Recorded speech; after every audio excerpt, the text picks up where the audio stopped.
Imagine art as this tantalizing mystery, an elite playground for millionaires and museum moguls that leaves the rest of us feeling like outsiders peeking through a foggy window.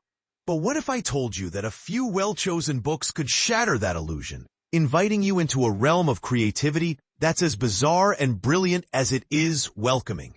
Stick around, because we're about to dive into some literary gems that promise to democratize the art world, making it feel like an adventure anyone can embark on, whether you're a seasoned gallery goer or just dipping your toes in for the first time. Each month, the Columbia Public Library curates a selection of titles from its shelves, tying them to trending bestsellers or pressing topics. This edition was put together by library associate Karen Summerfield, who drew inspiration from her own recent indulgence in a novel set against the backdrop of global art scenes. Seeking to expand her horizons, she picked up Artcurious, Stories of the Unexpected, Slightly Odd, and Strangely Wonderful in Art History, Penguin Books, 2020, by Jennifer Dasal. And, as you might have guessed from the article's title, it sparked the inspiration for this very piece.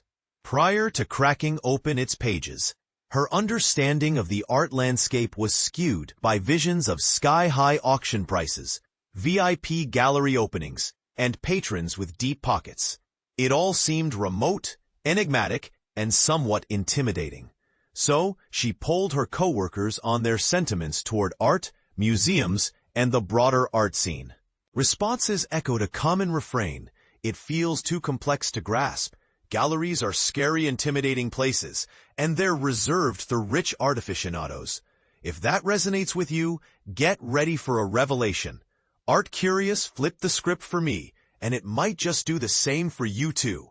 Dasal whisks readers into a vibrant tapestry of inventive genius, daring innovation, and millennia of cultural depth, all while underscoring the sheer determination and fervor required to birth masterpieces.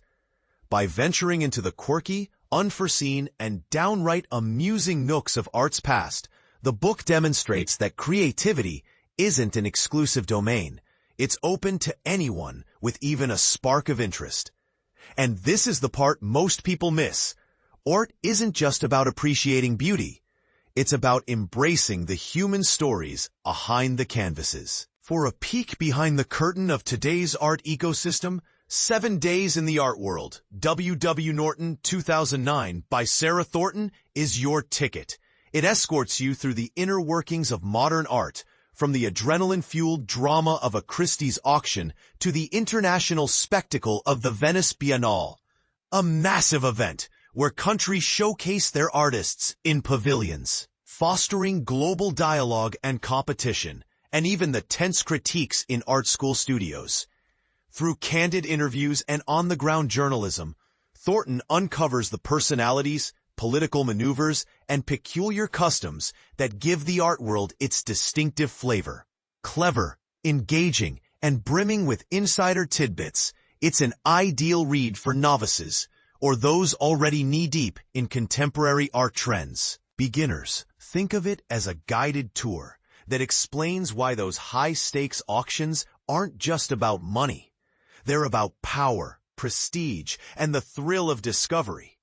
Craving a solid grounding in art's evolution?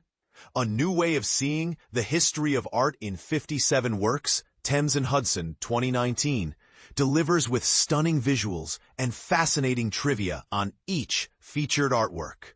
Spanning from a prehistoric carved mammoth tusk to a modern sculpture by Louise Bourgeois, author Kelly Grovier crafts a streamlined, timeline-based chronicle that transcends mere facts. Her vivid descriptions encourage a fresh perspective on art history, making complex ideas accessible, like how a simple tusk carving reflects early human ingenuity, or how Bourgeois' works explore personal trauma through form. Galleries can be overwhelming, with vast halls crammed with endless varieties of artifacts that leave you spinning. If you've ever wandered into a museum feeling clueless about where to start or how to connect with the exhibits on a personal level, The Joy of Art, How to Look at, Appreciate, and Talk About Art, Allworth, 2020, by Carolyn Schlam, is your gentle guide. It offers practical tips on observation, helping you navigate the visual feast with confidence. Use it as an inviting gateway to deepen your appreciation, perhaps by suggesting you pause and jot down what emotions a painting evokes in you. Get the picture. Viking 2024 serves as a witty, insightful map to the contemporary art jungle. Even as I puzzle over why a banana secured with duct tape to a wall sold for a staggering $6 million. Talk about a controversial price tag that splits opinions wide open. Bianca Bosker's sharp humor and knack for making the absurd palatable shine through.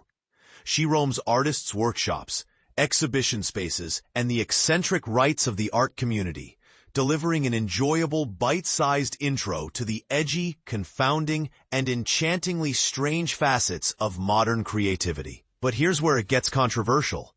Is that banana art, or just a clever stunt? This book nudges you to question what truly defines value in art. Not quite prepared for an in-person museum jaunt? No worries.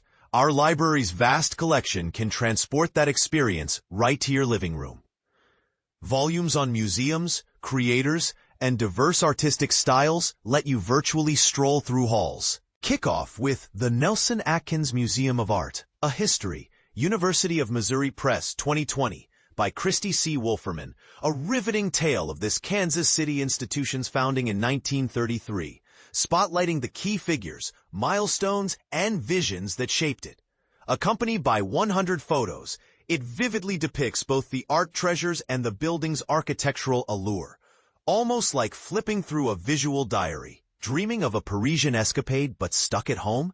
Check out Adventures in the Louvre, How to Fall in Love with the World's Greatest Museum, W. W. Norton Company, 2025, recently spotlighted in a library discussion group. Elaine Cialino leads a spirited, intimate odyssey through the Louvre, spotlighting masterpieces while unveiling secret spots, backstage dramas, and the dedicated staff who breathe life into it. Imagine wandering the halls with a personal storyteller by your side. Even if we lack a specific title on a museum you're eyeing, our shelves burst with explorations of art from every corner of the globe. For example, I've become captivated by ancient Egyptian art, devouring our image-rich tomes on its history and intricate details. Think hieroglyphs and pyramids decoded in accessible language for newcomers. And let's not overlook the treasures right here in Columbia.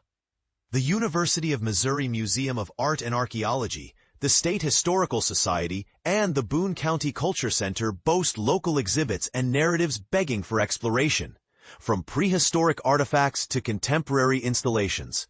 What do you think? Should art remain this enigmatic, high-stakes realm, or is it time to make it more approachable for everyone?